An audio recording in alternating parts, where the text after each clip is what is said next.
ഭൗതിക വിദ്യാഭ്യാസവും പ്രാധാന്യമുള്ളതാണ്. അതുപോലെ തന്നെ നമ്മുടെ മതവിദ്യാഭ്യാസവും കൂടി സമന്വയിക്കുമ്പോൾ മാത്രമേ നമ്മൾക്ക് എന്തൊക്കെയാണ് ചെയ്യേണ്ടത്, എന്തൊക്കെ ചെയ്യാൻ പാടില്ല എന്നുള്ളത് നമുക്ക് മനസ്സിലാക്കാൻ കഴിയും. അത് രണ്ടും കൂടി സമന്വയിപ്പിച്ച് പോകുമ്പോൾ നമ്മൾ തെറ്റുകൾ ചെയ്യുന്നതും കാര്യങ്ങളെ മനസ്സിലാക്കി നമുക്ക് പ്രവർത്തിക്കാനും കഴിയും. ഇതില്ലാതെ പോകുന്നു എന്നുള്ളതാണ് ഇന്ന് കാലഘട്ടത്തിലെ ന്യൂനത.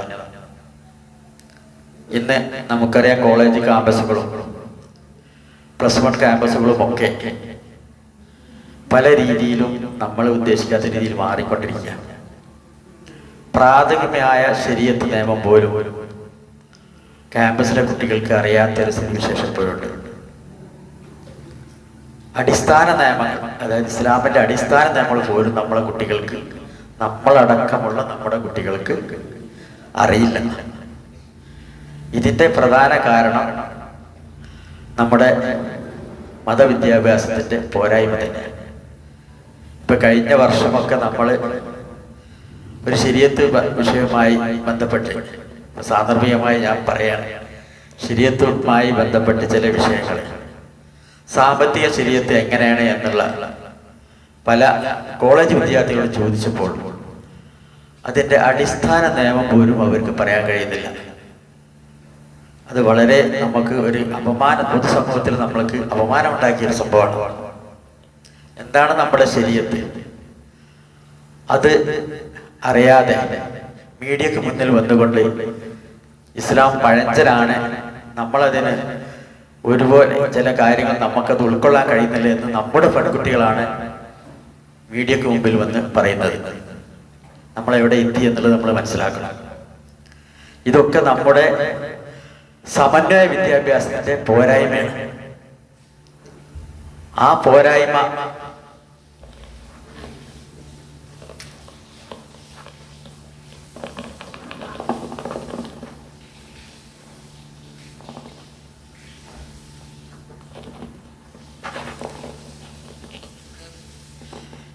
പോരായ്മകൾ നമുക്ക് പരിഹരിക്കപ്പെടണമെങ്കിൽ ഇത്തരം ക്ലാസ്സുകൾ നമ്മൾ മുന്നോട്ട് കൊണ്ടുപോയാൽ പറ്റും. ഇപ്പോൾ നമ്മുടെ ഉദവി ഉസ്താദ് ഇവിടെ വരുമ്പോൾ 5 വർഷം ഞാൻ ഇപ്പോഴും ഓർക്കുകയാണ് ആ സംഭവങ്ങൾ. ഒരു പ്രത്യേക താല്പര്യം അതിനുണ്ടാവാനുള്ള കാരണം എനിക്കിപ്പോഴും അതിങ്ങനെ അയവിറക്കുന്ന ഒരു സംഭവമാണ്. വളരെ ചെറുപ്പമായിട്ടുള്ളൊരു സമയത്താണ് അദ്ദേഹം ഇവിടെ ചാർജ് എടുക്കുന്നത്. പല വിമർശനങ്ങളും അതിലുണ്ടായെങ്കിലും അത് ഏറ്റെടുക്കാൻ തന്നെ അന്ന് ഇതിലേക്ക് കടന്നു വന്ന ഞാൻ തയ്യാറായത് ഈ സമന്വയ വിദ്യാഭ്യാസത്തിന്റെ ആ ഒരു ആശയം മനസ്സിൽ വെച്ചുകൊണ്ട് തന്നെയാണ്. അൽഹംദുലില്ലാഹ് അത് നമ്മൾ ഉദ്ദേശമായി തന്നെ അങ്ങനെ ആവുകയും ചെയ്തു. അതായത് നേരത്തെ പല കത്തീവുമാരും കൂടെ ഉണ്ടായിരുന്നു.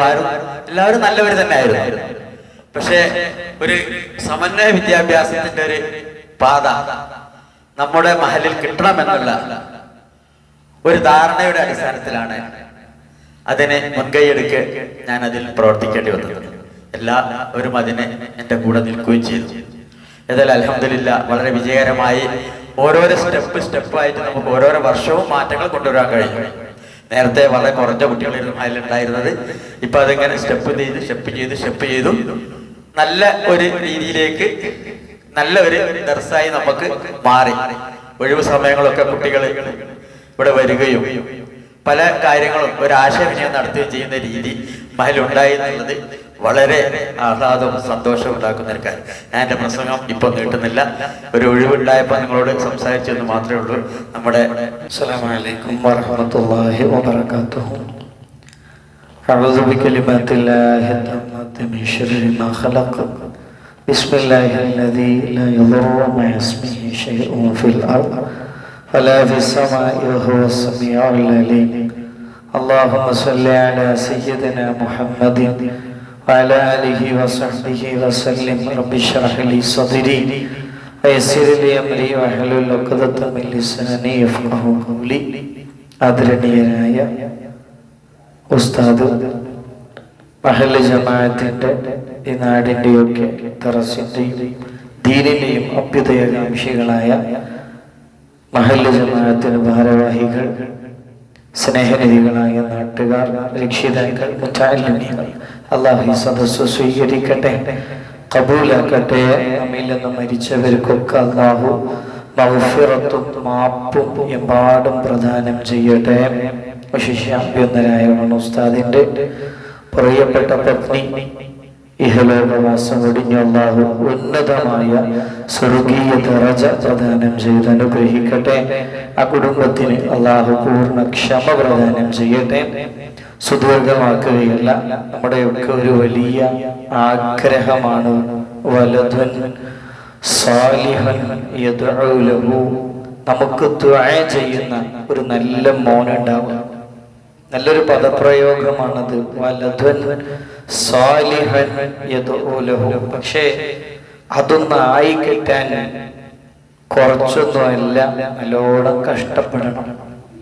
ആ കഷ്ടപ്പാടിന്റെ ഭാഗമായിട്ടാണ് പ്രിയപ്പെട്ട രക്ഷിതാക്കൾ, ഈ മക്കളൊക്കെ നിങ്ങളുടെ വീട്ടിലുണ്ടെങ്കിൽ നിങ്ങൾക്ക് ഒരുപാട് ഉപകാരങ്ങൾ ഉണ്ടായിരിക്കും. എന്നിട്ടും ഇങ്ങനെയൊരു പള്ളി ദറസിലേക്ക് കൊണ്ടുവന്നാക്കിയത്. അതുപോലെയാണ് നാട്ടു ദറസും ഇശാ മഗ്‌രിബിന്റെ ഇടയിൽ നമ്മൾ ഒരുപാട് കാലമായി 19 കുട്ടികൾ വരെ ഉണ്ടായിരുന്നു, ഉണ്ടാകാറുമുണ്ട്. ഇന്ന് ഉദ്ഘാടനമായതുകൊണ്ടാണ് ഇനി അവരൊക്കെ എത്തിച്ചേരുകയും ചെയ്യും. പക്ഷേ പിന്നെ ട്യൂഷൻ, മറ്റു ഹോംവർക്കുകൾ ഇതൊക്കെ ആയിട്ട് പലപ്പോഴും മുടങ്ങി പോവുകയാണ്. എന്നാലും ഈ വെക്കേഷൻ ഉപയോഗപ്പെടുത്തി നമ്മുടെ നാട്ടുദറസ് 2 മാസമാണെങ്കിൽ അത് ശരിക്കും നമുക്ക് ഉപയോഗപ്പെടുത്തി പഠിക്കണം. നമ്മുടെ ഭൗതിക പഠനങ്ങളൊക്കെ ആകാം. അതിൻ്റെ കൂടെ വളരെ പ്രധാനപ്പെട്ട ഒന്നാണ് നാട്ടിലെ ദീന് നിലനിൽക്കുന്നതിൽ നാട്ടുദറസിന്റെ സ്വാധീനം. തസ്ബീഹ് ചൊല്ലാൻ കുട്ടികളെത്തി, ഒരൽപ്പമൊക്കെ പഠിച്ച് ഇശാ നിസ്കരിച്ച് ഹദ്ദാദും ചൊല്ലി പോകുന്ന ഒരു കുഞ്ഞിൽ വല്ലാത്ത ദീനി ഉണർവാണ് രൂപപ്പെടുക. അല്ലാഹു തൗഫീഖ് നൽകട്ടെ, അല്ലാഹു കബൂലാക്കട്ടെ. അല്ലാഹു അതിനാണ് ഈ നാട്ടുദറസും ഈ ദറസുമൊക്കെ നമ്മളെ ഏൽപ്പിച്ചത്. വിജയിപ്പിക്കാൻ അല്ലാഹു നമ്മളെ സഹായിക്കട്ടെ. ഇനി നീട്ടിക്കൊണ്ടുപോകുന്നില്ല. അഭിനന്ദനായ ഉസ്താദ് നമുക്ക് വേണ്ട നസീഹത്ത് നൽകി ഇൻഷാ അല്ലാഹ് നമുക്ക് പഠനം പ്രാരംഭമായി ചൊല്ലേണ്ടതൊക്കെ ചൊല്ലിത്തന്ന് ഈ സദസ്സിന് വേണ്ടി മുതഅല്ലിമീങ്ങളുടെ ഉന്നതമായ ഭാവിക്ക്, അതുപോലെ ഒരു ദർസ് നടക്കുന്നുണ്ടെങ്കിൽ ലക്ഷക്കണക്കിന് രൂപയാണ് ഈ നാട്ടുകാർ നൽകുന്നത്. അവർക്ക് പ്രത്യേകിച്ചും വലിയ ബർക്കത്തും ഇരുലോക വിജയത്തിനു വേണ്ടിയൊക്കെ ദുആ ചെയ്യും. അഭിനന്ദനായ ഉസ്താദിനെ സാദരം സവിനയം ഈ സദസ്സ് നിയന്ത്രിക്കുവാനും നമുക്ക് വേണ്ടത് പറഞ്ഞു തരുവാനും ക്ഷണിക്കുകയാണ്. അസ്സലാമു അലൈക്കും വറഹ്മത്തുള്ളാഹി.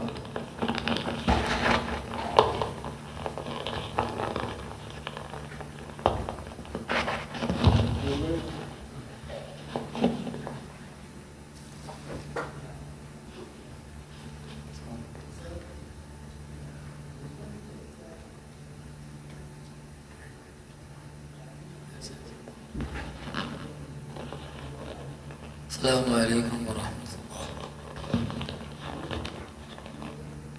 بسم الله الرحمن الرحيم.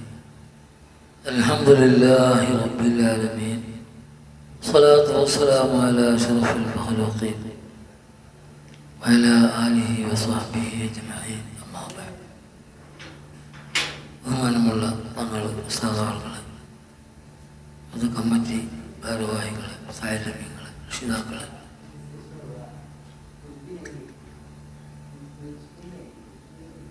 നസീഹത്തൊന്നും എമ്പാടും ചെയ്യേണ്ടതില്ല. നസീഹത്ത്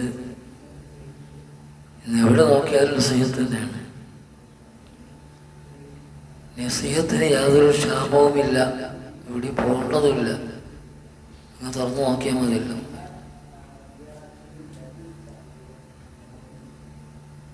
പ്രധാനമായി നാം മനസ്സിലാക്കാനുള്ള കാര്യം,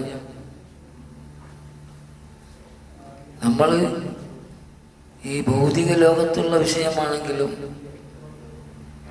പരലോകത്തേക്ക് ഗുണം ചെയ്യുന്ന കാര്യമാണെങ്കിലൊക്കെ തന്നെ എന്ത് നമ്മൾ പഠിച്ചാലും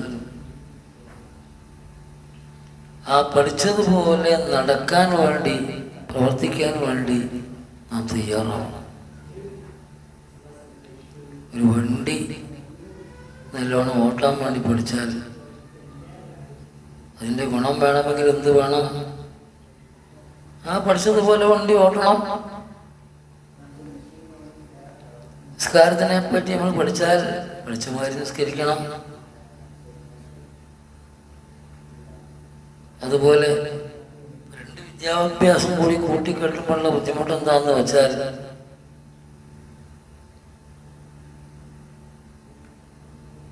സമന്വയ വിദ്യാഭ്യാസമാകുമ്പോൾ ഭൗതികമായ വിദ്യാഭ്യാസം നമ്മളെ പഠിപ്പിക്കാൻ വേണ്ടി നിയുക്തനായ ശൈത്താന്റെ സപ്പോർട്ട് അതിലുണ്ടാവും. പിന്നെ ഏത് മനുഷ്യന്റെയും പ്രകൃതി ഇന്ന നഫ്സല അമ്മാറത്തും ബിസൂ, ഏത് അമ്പിയാക്കന്മാരല്ലാത്ത ഏത് മനുഷ്യന്റെയും പ്രകൃതി എന്തിലേക്കാണ് വാസന? വെള്ളത്തിലേക്കാണ്. ആണും പെണ്ണുമാണെങ്കിൽ പെണ്ണിനെ കണ്ടാൽ പ്രകൃതിയിൽ ആ പെണ്ണിലേക്ക് നോക്കാൻ തന്നെയാണ് തോന്നുക. നോക്കാണ്ടിരിക്കണമെങ്കിൽ എന്താക്കണം? അതിന് ജിഹാദ് ചെയ്യേണ്ടി വരും. ഒരു ഉദാഹരണം പറയുന്നത് മാത്രം. എന്തെങ്കിലും ഒരു ഗുണം ഒരാൾക്ക് ഉണ്ടായിക്കഴിഞ്ഞാൽ ഇല്ലാത്തവരിലേക്ക് നോക്കിയിട്ട് ഓനേക്കാൾ നല്ലത് ഞാനാണെന്ന് തോന്നും. പ്രകൃതിയാണ്. കിബിറ് മനുഷ്യന്റെ പ്രകൃതിയാണ്. അതിൻ്റെ എതിരെ താഴ്മ ഉണ്ടാക്കണം. നമുക്ക് കിട്ടാത്തൊരു കാര്യം വേറൊരാൾക്ക് കിട്ടിയാൽ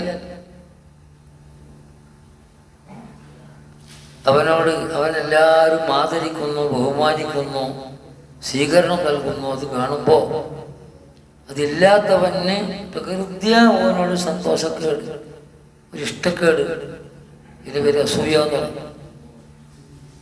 പ്രകൃതിയാണ്. അതിൻ്റെ എതിരെ നുസ്ഹ് എന്ന് പറയും. മറ്റുള്ളവനും ഗുണം വരട്ടെ എന്നുള്ള ചിന്ത, അതിന് നുസ്ഹ് എന്നാ പറയുക. അതിൽ ഉണ്ടാക്കേണ്ടി വരും. അതുപോലെ ഏത് നല്ല കാര്യം ചെയ്യുമ്പോൾ ലോകമാന്യം, എന്തെങ്കിലും ഒരു ഭൗതിക നേട്ടം തന്നെ ഒന്ന് ആദരിക്കലോ, തനിക്ക് എന്തെങ്കിലും സാമ്പത്തികമായ നേട്ടം കിട്ടലോ, അല്ല ജോലി ലഭിക്കലോ, അങ്ങനത്തെ എന്തെങ്കിലും ഭൗതികമായൊരു നേട്ടം അതിൻ്റെ ഉള്ളിൽ വരൽ പ്രകൃതിയാണ്. അതിൻ്റെ എതിരെ ഇഖ്ലാസ് ഉണ്ടാക്കേണ്ടി വരും. ഞാൻ പറഞ്ഞു വരുന്നതെന്താന്ന് വെച്ചാൽ, ഇങ്ങനത്തെ വിഷയങ്ങളൊന്നും ഇഖ്ലാസ് ഉണ്ടാക്കുക എന്നുള്ളതോ, കിബറില്ലാത്ത താഴ്മ എന്നുള്ളതോ, മറ്റുള്ളവനും ഗുണം വരട്ടെ എന്നുള്ള അസൂയയില്ലായ്മ, ഇതൊന്നും എവിടെ ചർച്ച ഉണ്ടാവില്ല. ഭൗതിക വിദ്യാഭ്യാസത്തിൽ ഉണ്ടാവില്ല.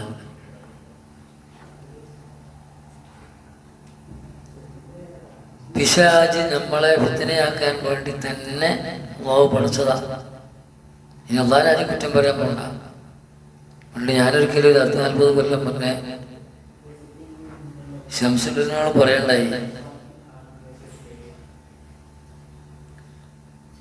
ശൈത്വാന്റെ ശർറ് വല്ലാതുണ്ട്, ശൈത്വാനെ പ്രത്യേകം ദ്വാരക്കണം എന്ന് പറഞ്ഞു ശംസുലിനോട്. ആ വാക്കിനൊരു നമ്മൾ കരുതാത്തൊരർത്ഥമുണ്ട്. എൻ്റെ അടുത്ത് കുഴപ്പമൊന്നുമില്ല, ശൈത്താൻ്റെ ഇടങ്ങാറാക്കുകയാണ്. എൻ്റെ അടുത്ത് കുഴപ്പമൊന്നുമില്ല, ശൈത്താൻ്റെ ഇടങ്ങാറാക്കാൻ ഞാൻ താപ കാട്ടുക.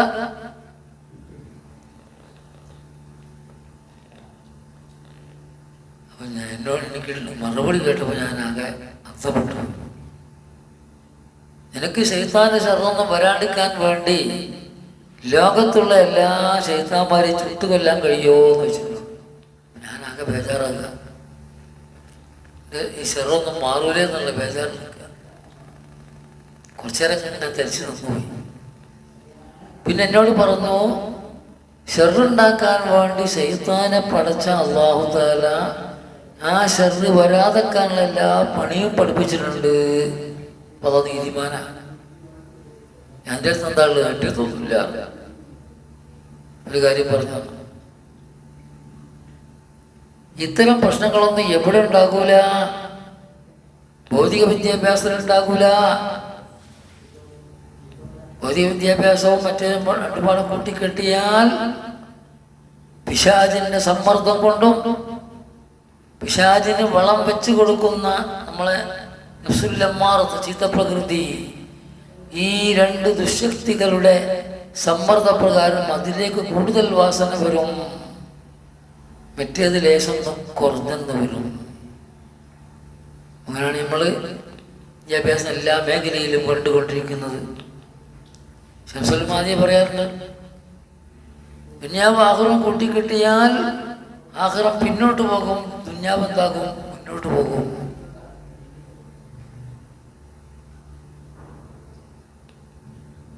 മതവിദ്യാഭ്യാസം നമ്മളെപ്പം പഠിച്ചാലും കിബിർ പാടില്ല എന്നാ പഠിക്കുന്നത്, അസൂയ പാടില്ല എന്നാണ്, ലോകമാന്യം പാടില്ല, ഇഖ്ലാസ് വേണം എന്നാ പഠിക്കുന്നത്.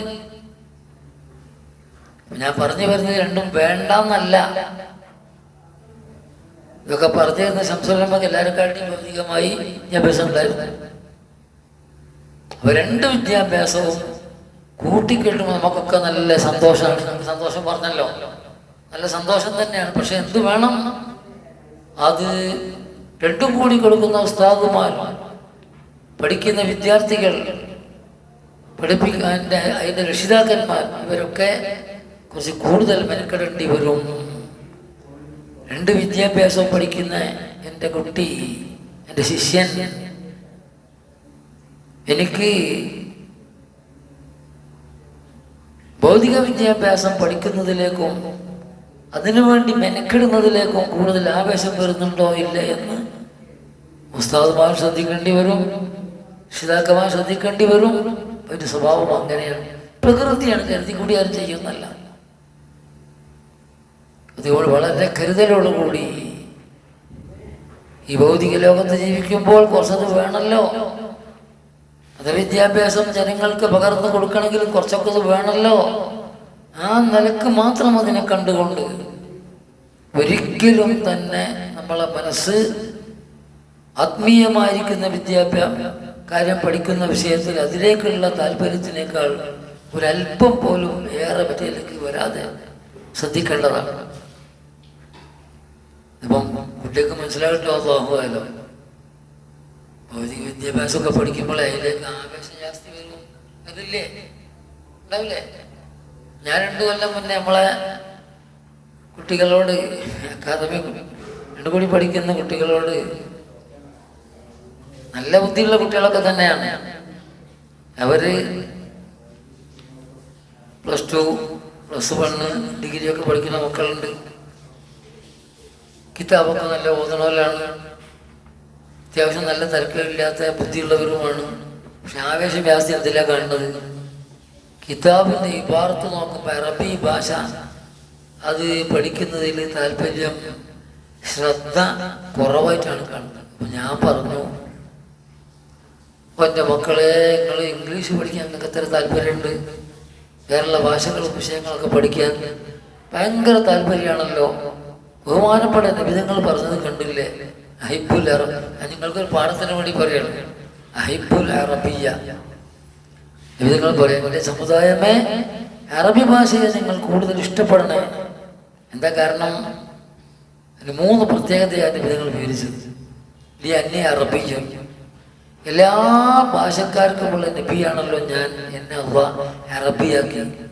വാക്കെന്താ മലയാളക്കാരനായിക്കൂടെയിരുന്നു, ഇംഗ്ലീഷുകാരനായിക്കൂടെയിരുന്നു, അറബിക്ക് തന്നെ പ്രത്യേകത ഉണ്ട്. എല്ലാ ഭാഷക്കാർക്കുമുള്ള നബിയാണല്ലോ, ആ നബിനെ അറബിയാക്കി. ഒരു പ്രത്യേകതയായി.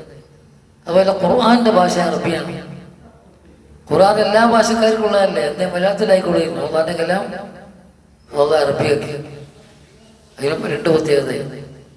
ഇനി കാര്യമായിട്ട് അറബി സംസാരിക്കാനും നല്ല പഠിച്ചിട്ടൊന്നുമില്ലെങ്കിലും ആള് നല്ല മുഅ്മിനായ മനുഷ്യനായി മരിച്ച് സ്വർഗത്ത് കിടന്നാൽ അവിടുത്തെ ഭാഷ എന്താ? അറബി പഠിക്കൊന്നും വേണ്ട, സംസാരം അറബിയിലായിരിക്കും.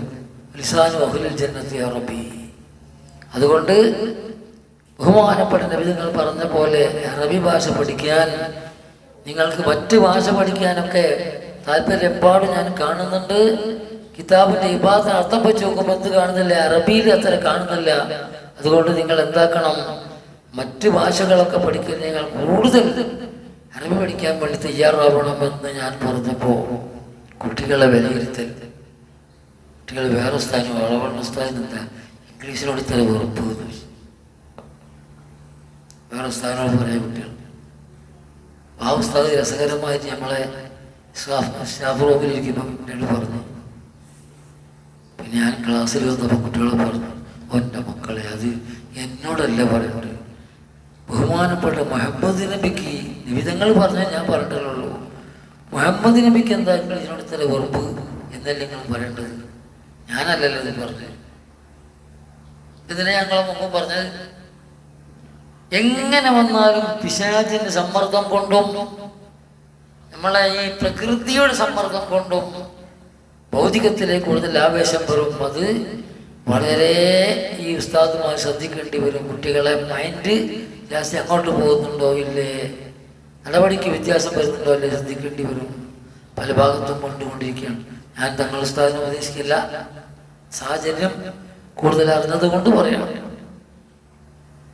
അതുകൊണ്ട് ഈ മുത്താലിമീങ്ങളോട് പറയാനുള്ളത് എന്താണെന്ന് വെച്ചാൽ, നിങ്ങൾ മതപരമായിരിക്കുന്ന കാര്യങ്ങൾ കിതാബൊക്കെ ഉസ്താദിൽ നിന്ന് ഓതി പഠിക്കുമ്പോൾ ഉസ്താദ് തന്നെയല്ലേ ഇംഗ്ലീഷ് കൊടുക്കണല്ലേ, ബാക്കിയല്ലേ അയക്കൂ.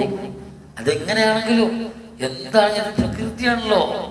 അതുകൊണ്ട് ഒരിക്കലും തന്നെ ഈ ഭൗതിക വിദ്യാഭ്യാസത്തിൻ്റെ അതിലെ രസത്തിലേക്ക് നിങ്ങളെ മനസ്സ് വല്ലാതെ പോവാതെ ഉസ്താദിൻ്റെ ആ ചേലും കോലവും ആ സ്വഭാവമൊക്കെ നല്ലോണം മനസ്സിലാക്കി അത് പകർത്തി നല്ല നിലക്ക് ആത്മീയമായിട്ട് നല്ല ഉയരാൻ വേണ്ടി, അള്ളാഹുവിനോട് കൂടുതൽ അടുക്കാൻ വേണ്ടി ഈ ചെറിയ പ്രായത്തിലേ നിങ്ങൾക്ക് എന്താക്കണം, മെനക്കെടണം. അതൊരിക്കലും തന്നെ അതിന് തടസ്സമായിട്ട് മറ്റേത് വരാൻ പാടില്ല എന്ന കാര്യം.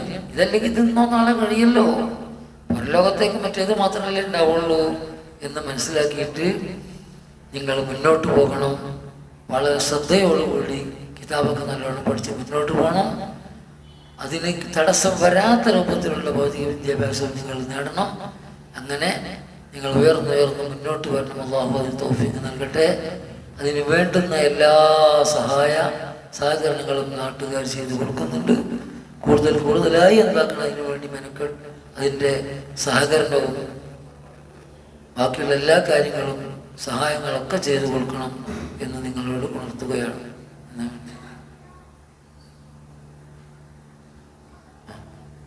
അറിഞ്ഞല്ലോ പുതിയ കുട്ടികളുണ്ടോ? ഇല്ല, പുതിയൊരു വയലൊക്കെ ചെല്ലിക്കൊള്ളു. അഊദു ബില്ലാഹി മിനശ് ശൈത്വാനിർ റജീം. ബിസ്മില്ലാഹിർ റഹ്മാനിർ റഹീം. അൽഹംദുലില്ലാഹി റബ്ബിൽ ആലമീൻ. اللهم صل على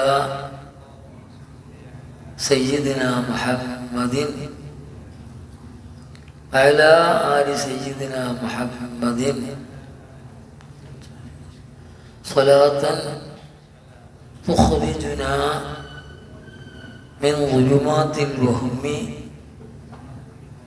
وتكرمنا بنور الفهم وتوضح ما أشكل علينا إنك على كل شيء قدير. اللهم ربي يسر ولا تعسر.